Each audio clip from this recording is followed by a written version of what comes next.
नाजरीन, जैसा कि हमने कल एक वीडियो बनाई थी और आप लोगों ने देखा था बड़े शौक़ से, और एक और वीडियो आज हम बना रहे हैं और इस गाय की हम तफसील बताएंगे कि ये कैसे तैयार हुई है और उससे आगे कितनी ब्रीड बन चुकी है। तो आइए जो जुल्फ़ार साहब से मिलते हैं और पूछते हैं उनसे कि जुल्फ़ार साहब है जी गां तैयार हुई खड़ी इसके बारे दसो जरा थोड़ा नाजरीन नूं, थोड़ा लोग शौकीन लोगों का शौक वधे थोड़ा जहा। ये जनाब जी गां है ना, इसकी जी माँ है वो तकरीबन 27,000 ज़्यादा फ्रीजियन तक मंडी तो बच्ची लेके आती सी 27,000 रुपये उसने फिर घर तैयार किया तो उस जनाब सेमन की अच्छी क्वालिटी में गांठ मारना सेमन की अच्छी क्वालिटी मद्देनज़र रखते हुए इस ये गां जनाब उस तैयार की। ये जनाब गां तुहाडे सामने ये जनाब गां तुहाडे सामने गां जरा गौर नाल वेखो, ठीक है।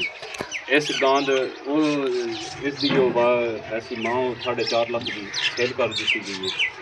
हम जो सूई है तो इस नस्ल की इस सैमन की इस सैमन क्वालिटी की टॉप क्लास की अच्छी 4.5 लाख की सेल की वो जी गां सी वो घर दी सी या वो खरीदी सी? नहीं इसकी माँ जी 27,000 की खुशाब मंडी तो खरीद के लियांदी थी। छोटी सी उदों या बड़ी सी? छोटी उस टाइम तकरीबन 6 महीने रख के तुम क्रॉस करवाए हुए। सही है। उस तो जनाब तैयार की गई नस्ल है तो वो साहीवाल की माँ साहीवाल ज़्यादा ही फ्रीजन कम है अगो फ्रीजन का टिका रखवा के इसनों तैयार किया जनाब तुहाडे सामने जदों जदों सूई पहले सूई तो जनाब उदों मुँह च खीरी सी। सही है, ठीक है। और इसकी पहले उदों कितने महीने एज थी जब पहले ऐसी जी पूरी 22 महीने 2 दिन हुए सी 22 महीने 2 दिन सूख गई सी ते अगो जनाब सीमन क्वालिटी दी तुहानूं दसना बार सीमन ते कम करना जनाब ये बच्ची देखो जरा गौर दे नाल रेड फ्रीजियन माउंट गिलियंट दे विच जनाब सीमन की क्वालिटी देखो रेड फ्रीजियन माउंट गिलियंट दे विच इस टाइम की उम्र जनाब ये कितने महीने की होगी जुल्फ़ार साहब? जनाब 9 सितंबर साल की होगी, अज दिसंबर जा रहे ये पूरे 15 महीने की होगी। सही 15 महीने की होगी जनाब। इसकी ग्रोथ वेट बॉडी चेक करो बेहतरीन कैसे जनाब।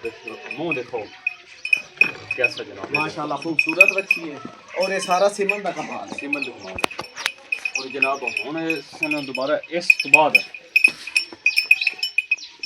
जनाब इसी तरह समन मद्देनजर रख रहे हैं अच्छे बॉल का इंतखाब करके और इसी गांव में दोबारा क्रॉस करवाया सी और ये जनाब गां सूई जदों तो उदों बहुत टॉप क्लास की बछड़ी जी एक्सपायर है। ठीक है तो वो भी एक नायाब बस रही बस नसीब च नहीं सी एक्सपायर हो गई है। तो इस टाइम जनाब ये टाइम का जो एक टाइम का 2 टाइम की कई होंगी एक टाइम का तकरीबन 900 रुपये 2 टाइम यानी 24 घंटे का 18 के जी दूध डेयरी और जनाब सिंपल खुराक तूड़ी और थोड़ा बहुत सिंपल खुराक से तूड़ी और खाली वंडे थे जनाब देख सकते हो तूड़ी और खाली वंडे थे ये जनाब इस खुराक थे इस टाइम 18-20 लीटर तकरीबन। तो नाज़रीन अब हम आपको लाइव इस गाय की चौवाई दिखाएंगे और इसका दूध भी दिखाएंगे, तो बने रहिएगा हमारे साथ प्लीज। अच्छा जी, है जुल्फ़ार साहब हम चौवाई शुरू करन लगे एक गड़बा तुहाडे सामने और चौवाई तो बाद इस गाय का दूध चेक करते हैं कितना बनता।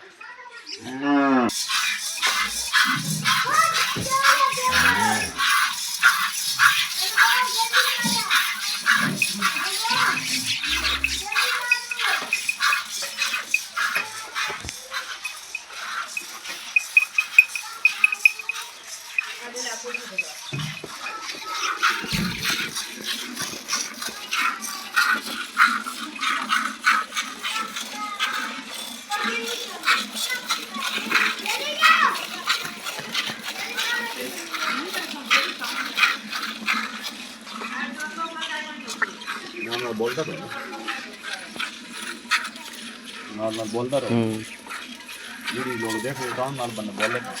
तो जी नाजरीन, ये आप देख सकते हैं इस गाय की चुवाई हो रही है माशाल्लाह। बहुत ही वो पंजाबी में हम क्या कहते हैं असील या साऊ कि कोई भाड़ा नहीं है कोई बंडा नहीं है, जबकि इसका फल एक्सपायर हो चुका उसके बावजूद बस ਥਣ ਦੋ ਕੇ ਬਹਿ ਜਾਓ ਤਲੇ ਔਰ ਚੁਆਈ ਸ਼ੁਰੂ ਕਰ ਦਿਓ। ਔਰ ਇਹ ਸਾਰਾ ਨਸਲ ਦਾ ਸੀਮਨ ਦਾ ਕਮਾਲ ਹੁੰਦਾ। ਅਗਰ ਇਸ ਦੀ ਜਗ੍ਹਾ ਤੇ ਦੇਸੀ ਜਾਨਵਰ ਹੋਵੇ ਤੇ ਉਹ ਮੁਸ਼ਕਲ ਹੈ, ਉਹ ਇਸ ਤਰ੍ਹਾਂ ਜਿਹੜਾ ਉਹਨੇ ਨਹੀਂ ਮਿਲਣਾ।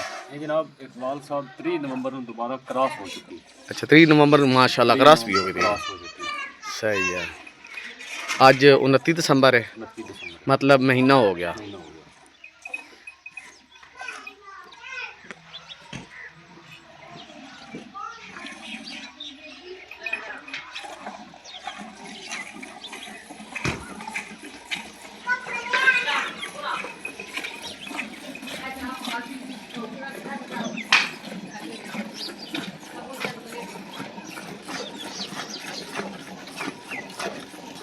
दार दूध ना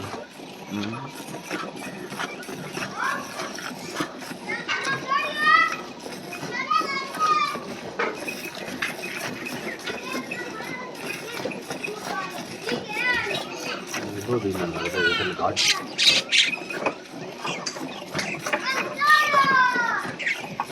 मौसम सर्दी का ना सर्दी का मौसम है, थोड़ा बहुत दुध का फर्क पैनिया ने बाद घट थोड़ा जिहा हो जाता।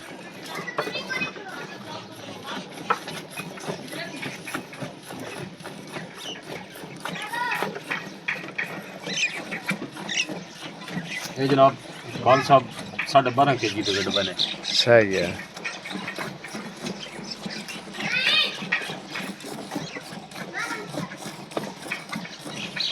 और बाकी छोड़ो गाय दी जनाब चुआई देखो और देखो कि 100 शरीफ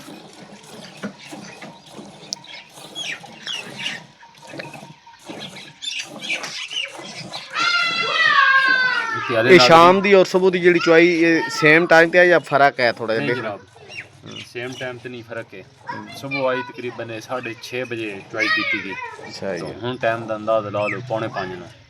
पौने 5 जेड़ा सुबह वाला दुध है उस तो थोड़ा ज्यादा होंदा होएगा या तो काफ़ी ज़्यादा होंदा तकरीबन 1.5 किलो का फर्क होंदा।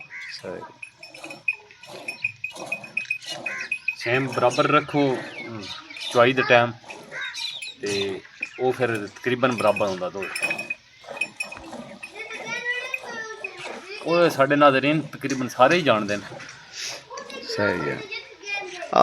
साढ़े ज़्यादातर नाजरीन जेड़े न वो जट जमींदार लोग ने और सारे ने माल मवेशी रखे हुए हैं, लेकिन ये है कि ये ज़्यादा उन्होंने लोगों वास्ते जिन्होंने बिल्कुल सीमन ते काम नहीं करते उन्होंने वास्ते, क्योंकि सीमन दौर जिस तरह चेंज हो रहा नाल इसनूं फिर जड़ा ना क्वालिटी नूं चेंज करना चाहिए, क्योंकि वक्त की ज़रूरत है।